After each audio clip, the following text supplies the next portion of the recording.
Hello, listeners. This is Legal Talk Network executive producer Lawrence Coletti. This month, our law student friends are taking the bar exam, but to spare not, we have an excellent archival episode for you. You might remember last month's installment with host Chris Morgan and ABA President Linda Klein updating us on the American Bar Association's lawsuit against the Department of Education, which stemmed from changes to the Public Service Loan Forgiveness Program. What you're about to hear was the first episode with Chris and President Klein on an interview in January 2017, shortly after the ABA filed that lawsuit. We hope you enjoy the show.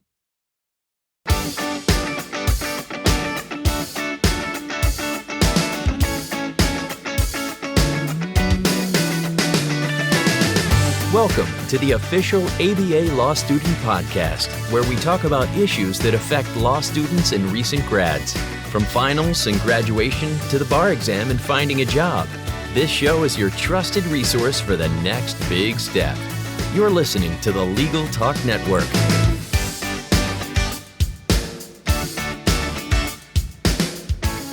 Hello and welcome to another edition of the ABA Law Student Podcast here on Legal Talk Network.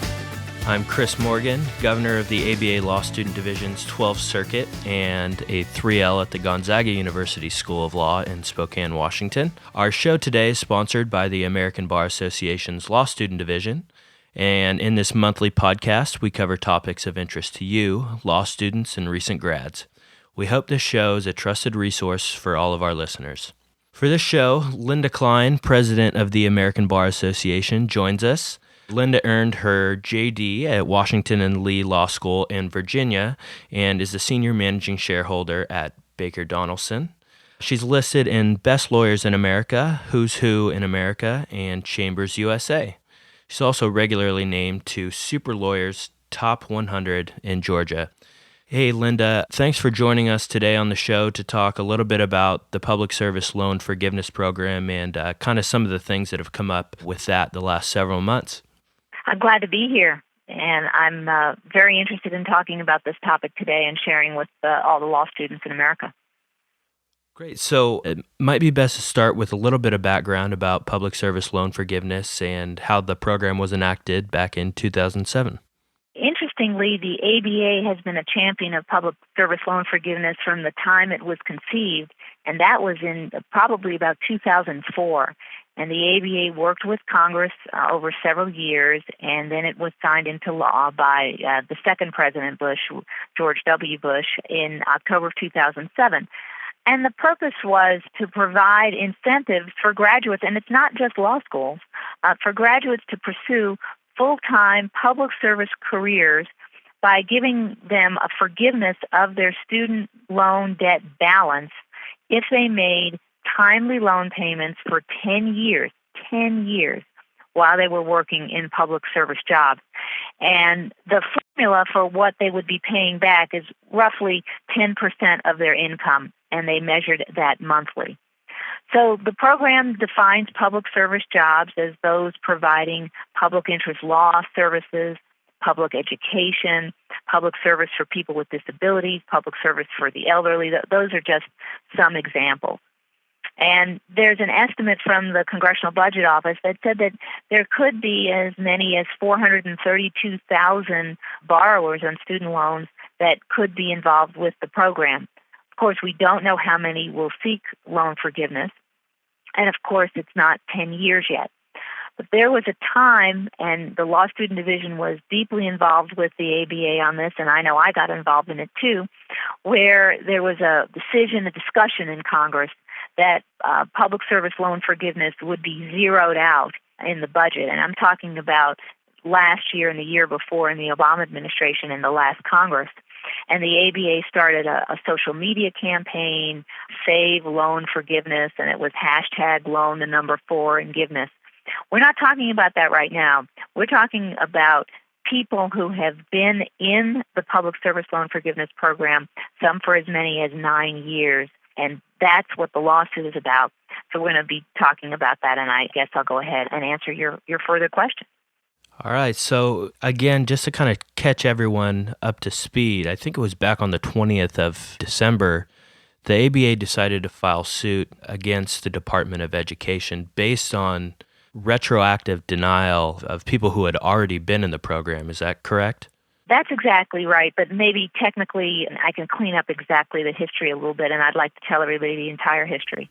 Okay. So, for example, there were lawyers who worked in the ABA that for several years had been getting a letter every year from the Department of Education that certified that they were eligible for public service loan forgiveness.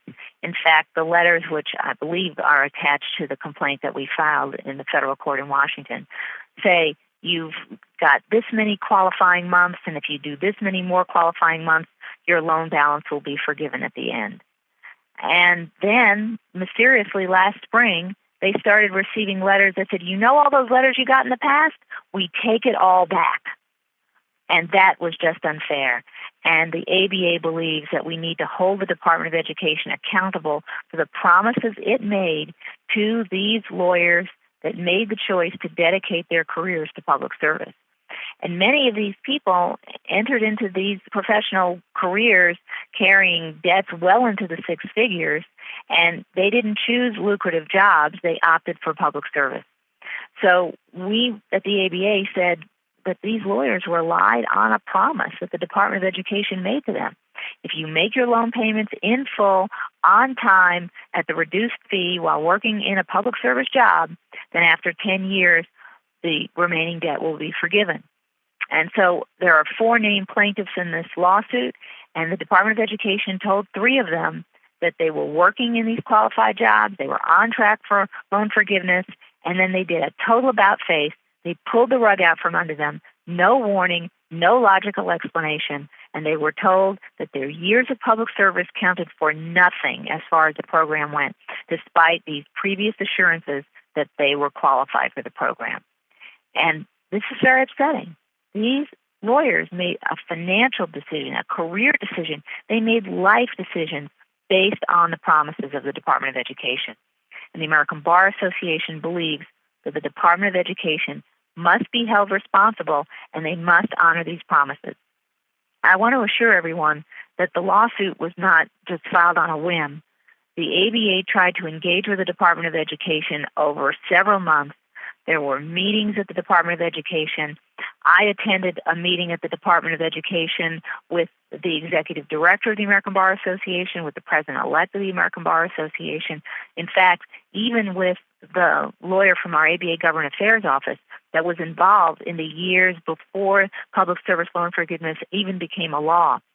And at that meeting, we described what the problem was. And that meeting, the last meeting, took place in October. We were promised an answer within 30 days. On December 1, a letter was drafted that we got soon thereafter that said that they were not going to change their mind. And that's why on December 20th, we filed this lawsuit. I'd like to, while I'm talking about the lawsuit, to thank the law firm of Ropes and Gray. They are working as pro bono counsel to the ABA and the named plaintiffs in the lawsuit.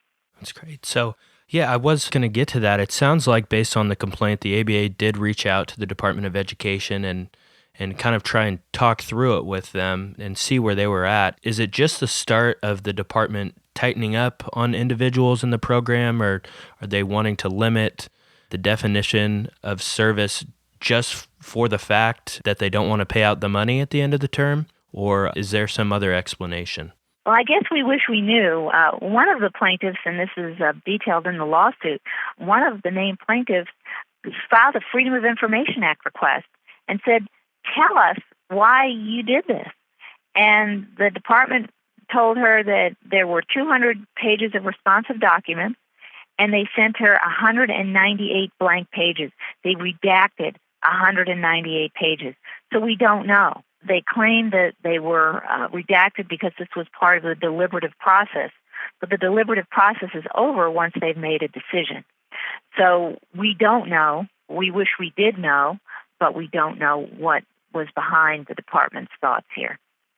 Are there particular types of organizations that we think are going to be affected by the Department of Education's change in policy? Is it specifically 501c6 organizations? Or have they given any indication to your knowledge of how they plan to limit this definition moving forward? Well, they haven't, except that the ABA is a 501c6. The ABA is a nonprofit, nonpartisan organization dedicated to public interest law services. It meets the criteria that was set out by the Department of Education to qualify as a lawyer for public service loan forgiveness. It meets the definitions in the statute. And then suddenly, without explanation, the ABA was told that it did not qualify. But there are many nonprofit organizations, in addition to the ABA, that continue to struggle to attract and retain talented and committed professionals, and this is of great concern. But if the department wanted to change the rules, there's a process, there's a public process that would be used to change the rules, and then there would be a comment period, and none of that happened. Will there be any delay, do you think, in the suit moving forward as this new administration has yet to confirm a new head of the Department of Education? Or, based on the statute, will it just commence as normal on that timetable? As far as I know, no one from the administration in any way has contacted the lawyers at Ropes & Gray or the American Bar Association to ask for any type of extension. The federal government has 60 days to answer a complaint, and we're not yet there as of the recording of this podcast. So just to talk, I wanted to talk a little bit about the plaintiffs who are named in the lawsuit, as it seems, even aside from those who are working with the ABA, it sounds like they were doing some pretty important public service work. Was there anything specific that they told you guys about why the immigration services or work with veterans wouldn't qualify as public service? No one has told us that. We're looking at the plain meaning of the statute, the regulations, everything that has been put together to date. It's the opinion of the American Bar Association and the lawyers at Ropes & Gray that all of these lawyers qualified. I want to make it clear that it's not just lawyers who are covered by public service loan forgiveness.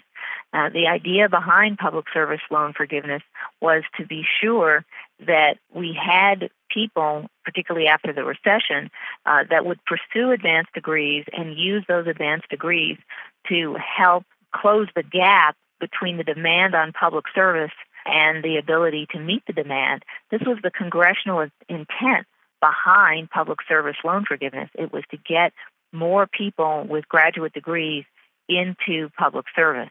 And as you know, since 2007, the gap has only widened, and the need has never been greater. But you asked about the individual plaintiffs. One is an employee at the ABA. He's worked at the ABA since 2014. He serves as an attorney for the Division for Public Service. Another plaintiff is a former employee of the ABA, and she works as a refugee officer for United States Citizenship and Immigration Services now. Another one of the plaintiffs is a former employee of Vietnam Veterans of America. He currently works for Paralyzed Veterans of America, where he's an associate general counsel for appeal. Another one of the plaintiffs is an employee of the American Immigration Lawyers Association. She's worked there since 2012. So it's just unfair for the Department of Education to change its mind retroactively and refuse to honor an obligation and a commitment to all of these professionals that have been following the rules, some for possibly 9 years, and here it is on the eve of the first times that loans would need to be forgiven, to just pull the rug out. Think about the life decisions that were made based on this promise. It's just unfair to leave them out in the cold. Think about the years of education and how costly they were for these people to get the degrees that they have, and how dedicated they've been to a life of public service where they're not making the kind of money they could in the private sector, but they're doing such an enormous job for the public, and one that Congress wanted them to do by passing this law. Right. Can you talk a little bit more about how difficult this policy now makes it on retention and for hiring and retaining these employees who want to work in public service, who many of them went to law school for the purpose of engaging in public service after law school? It seems a lot of students, at least that I know, went to law school knowing about the public service loan forgiveness program and even took out loans to get into law school or to finance law school under the knowledge that they would be able to repay them down the road. What effect does that have, first on legal education and then on hiring and retaining public service employees out in the real world of practice? The students that you mentioned, the ones who went to law school to become public service lawyers, the ones who went to law school knowing about public service loan forgiveness and hoping that they could be part of it, you are the lawyers that the American Bar Association is fighting for, because we agree that it is disgraceful to make a promise and then take it away. And that's exactly the problem, and you put your finger right on it. And there are many nonprofit organizations, not just the ABA, who will now find it much more difficult to attract and retain these talented and committed professionals. One example, the ABA has a program called Pro Bar, and that provides pro bono representation to people seeking asylum at the Texas border. Some of the lawyers in Pro Bar have resigned. Some of them have given their notice that they will resign, and they're concerned if they can no longer do this work. What's interesting, and we shared this with the Department of Education, the U.S. Department of Justice is providing funding for the lawyers that are working for the ABA at the Texas border. So we have one group of the government providing funding for the ABA to do this work, and another part of the government saying, well, we're taking back our promises. It's just not fair. And thinking about these actions with public service loan forgiveness by the Department of Education, it's definitely going to make it more difficult for the ABA to provide the public interest law services that we do, that veterans, domestic violence victims, refugees, homeless, elderly, disabled, children, it goes on, because the ABA is so dedicated to these issues. Okay, Linda, well, thanks again for coming on and talking with us. This is a huge issue that I know us at the Law Student Division have been keeping an eye on, have been working on, as you know, for a long time. And I know from us and for a lot of the law students out there, really appreciate the support and the diligence with which the ABA has been approaching this issue the last several months.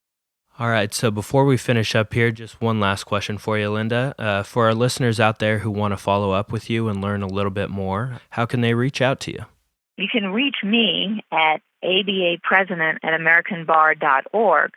If you want more information about the public service loan forgiveness lawsuit, and where right now is you can get a copy of the lawsuit and other things online at the ABA website. We're going to have to put the link, because it's too long to say it, in the notes that go with this podcast. This way everybody can get to the information that they need.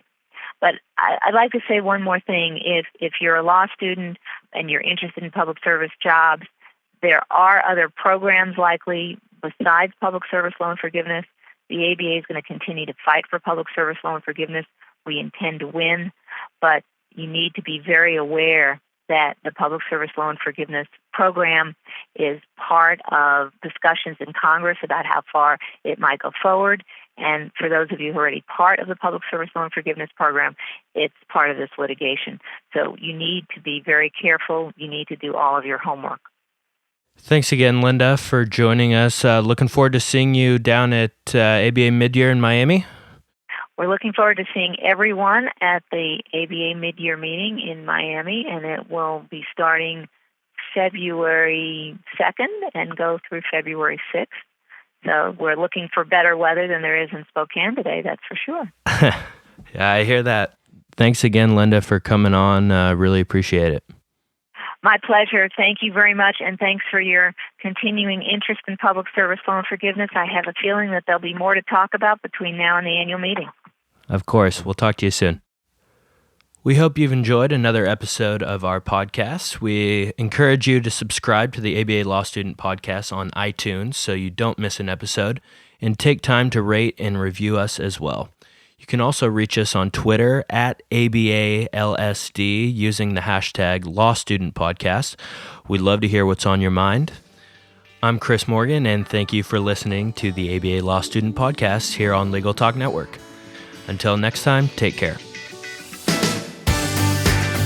If you'd like more information about what you've heard today, please visit LegalTalkNetwork.com. Subscribe via iTunes and RSS. Find us on Twitter and Facebook, or download our free Legal Talk Network app in Google Play and iTunes. Remember, U.S. law students at ABA accredited schools can join the ABA for free. Join now at americanbar.org/law student.